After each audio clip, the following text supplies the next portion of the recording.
Good evening সকলোলৈকে। এয়া দেখিছে মই জুইৰ ওচৰৰ পৰা আজি ভিডিঅ'টো আৰম্ভ কৰিলোঁ। বহুত দিন ভিডিঅ' দিয়া নাছিলোঁ, ভাবিলোঁ আজি ভিডিঅ' এটাকে দিওঁ। এয়া অকণমান ওলাই আহি দেখিলোঁ ওচৰতে ভণ্টিকেইজনী মানে মটৰমাহ খাই আছে। ময়ো তালৈকে যাওঁ বুলি ওলালোঁ। আপোনালোক সকলোলৈকে হেপী হোলী দেই। আপোনালোকে বাৰু আজি হোলী খেলিলেনে? আমি বাৰু খেলা নহ'লে, ওচৰৰ ভাইটি ভণ্টি কেইটামানে আহি পেলাই এনেই আৰু অকণমান সানিলে। আজিকালি ইমান খেলা নহয়েই। আৰু ময়ো সিহঁতৰ ওচৰ পালোঁহি। সিহঁতি কেইটামানে বাহিৰৰ পৰা চাই আছে আৰু সিহঁতি ভিতৰত সোমাই পেলাই মানিমুনি বুটলিহে আছে, মটৰমাহ নাই খোৱা। আৰু মইতো সোমাই গ'লোঁ বাৰু তাৰে দুচিয়া খাম বুলি।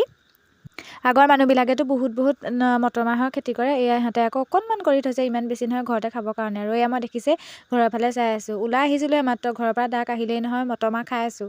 ধৰিব পাৰিছেই চাগে। এনেই যদি ঘৰতে থাকোঁ, এনেই একদম একো নাই, কিন্তু অকণমান যদি ওলাই আহোঁ নহয়, হুলস্থুল আহি যাব আৰু চিঞৰ বাখৰ কৰি মাতিবই। তাৰপিছত ময়ো মটৰমাহ এসোপামান লৈ পেলাই হাততে ঘৰলৈ আহিলোঁ আৰু ভিডিঅ'টো আজি ইমানতে ৰাখিলোঁ। বাই।